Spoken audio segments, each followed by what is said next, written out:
Halo Binosian semua, hari ini kita bakal membahas mengenai bab 11 bagian apakah Tuhan kekuatan baik atau jahat. Learning outcome kita hari ini yaitu mengenai agama atau ateis dan definisi moralitas.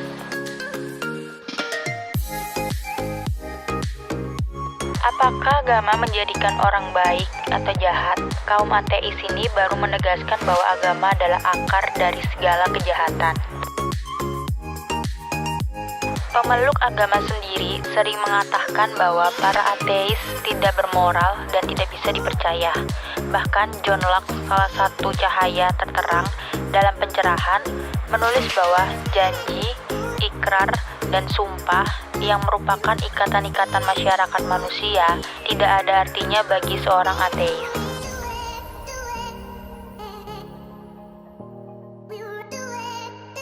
Selama beberapa dasawarsa, pertandingan itu sepertinya seri dalam survei orang-orang religius secara rutin yang mengklaim memberikan lebih banyak uang untuk derma dan mereka mengekspresikan lebih banyak nilai mengenai altruistik.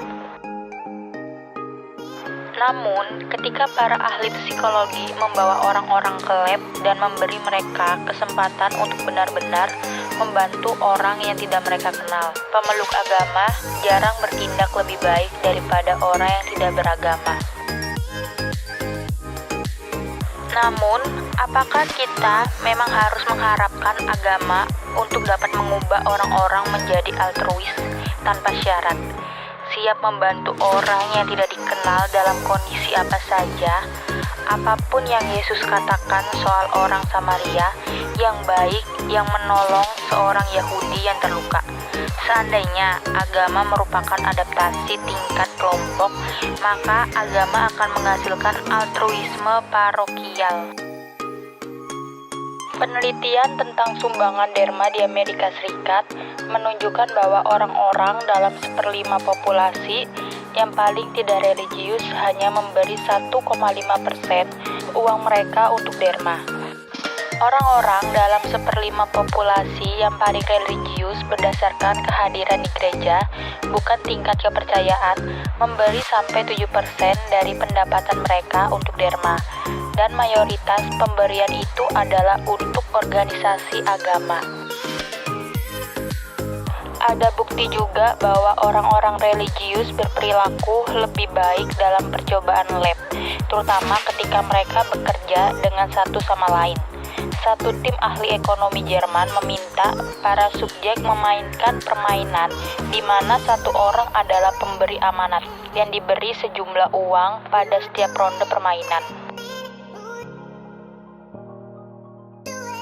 Para ahli ekonomi perilaku sering menggunakan permainan ini, namun hal baru di penelitian tadi adalah pengungkapan sekeping informasi nyata dan sungguhan mengenai penerima amanat kepada pemberi amanat, sebelum pemberi amanat membuat keputusan awal untuk memberikan kepercayaannya.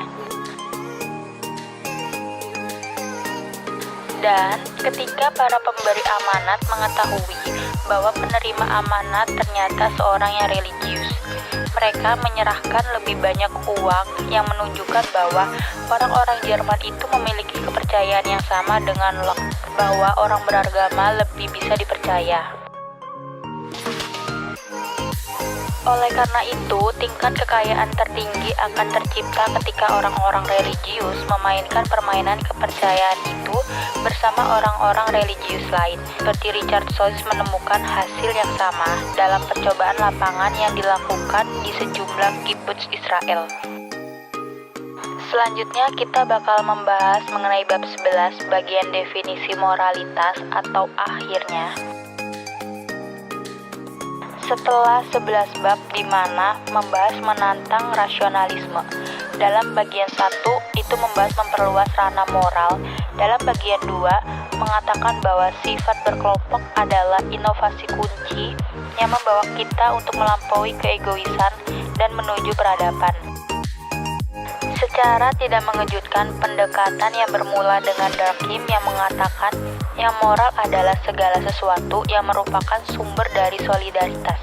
Segala sesuatu yang memaksa orang untuk mengatur tindakan-tindakannya oleh sesuatu hal kecuali egoismenya sendiri. Ahli sosiologi Durkheim berfokus ke fakta-fakta sosial mengenai hal-hal yang ada di luar akal individu. Contohnya, fakta-fakta sosial itu mencangkup agama, keluarga, hukum, dan juga jejaring makna bersama yang saya sebut sebagai matriks moral. Definisi menggabungkan kedua kumpulan potongan teka-teki untuk mendefinisikan sistem moral. Sistem moral adalah perangkat nilai, sikap leluhur, norma, praktek, identitas, lembaga, teknologi, dan mekanisme psikologi hasil evolusi yang bekerja sama menekan atau mengatur kepentingan pribadi dan memungkinkan adanya masyarakat-masyarakat kooperatif. Selanjutnya, hanya akan membuat 2 poin mengenai definisi itu sekarang, dan kemudian kita akan gunakan definisi tersebut dalam bab terakhir untuk mengkaji sejumlah ideologi politik utama dalam masyarakat Barat. Pertama-tama, definisinya adalah definisi fungsionalis.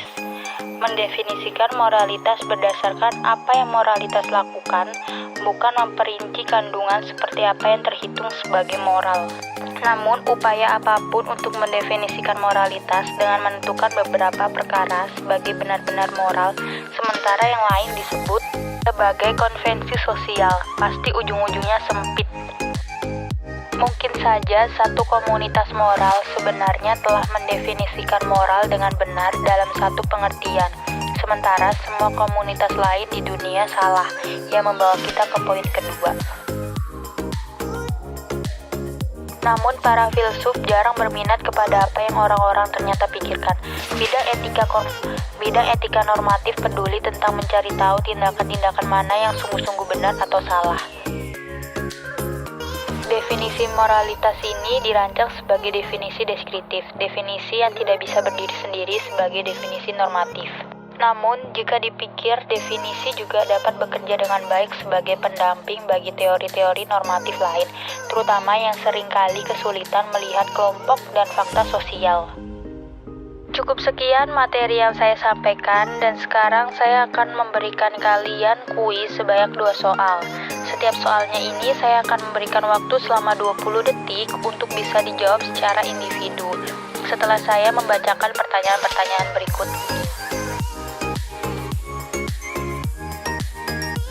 Soal ke-1. Isi dari bagian 1 atau bab 1 adalah A. Memperluas ranah moral, B. Sifat berkelompok, C. Peradaban. Karena waktunya udah habis dan jawabannya adalah A. Memperluas ranah moral.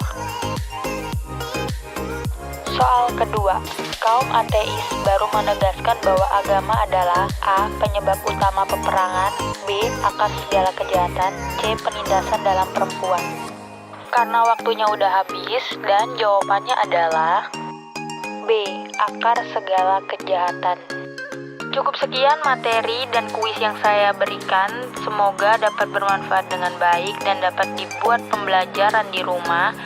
Dan mohon maaf jika ada salah-salah kata saat penyampaian. Terima kasih.